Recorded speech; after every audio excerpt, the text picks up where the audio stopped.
ਇਹ ਵੀਡੀਓ मेरी मिस्टर पतलू वास्ते वे कि तू बड़े पैसे कमा रहे हैं, कमाए भी ने, अल्लाह तेनू होर दवे।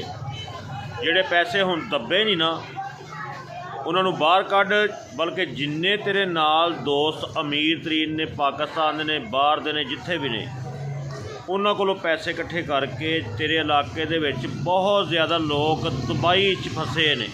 सैलाब दे विच उन्होंने दे घरां च ज़रूरत दीयां चीज़ां दे के आ, उन्होंने राशन दे के आ। मैं खुश हाँ तेरे ते कि अल्लाह ताला तेनू होर रिज़क दवे, होर दौलत दवे, मगर अपनी दौलत नूं हुण इस्तेमाल करन दा तेरा टाइम आ गया।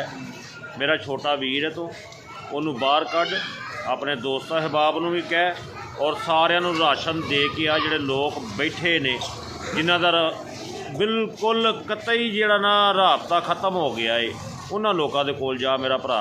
अल्लाह ताला तेनू तंदुरुस्ती दवे।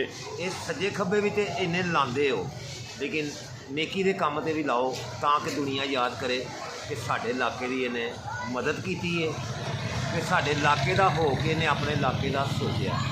बाकी अल्लाह खैर करे, अल्लाह तेनू जिंदगी तंदुरुस्ती दवे। हाँ।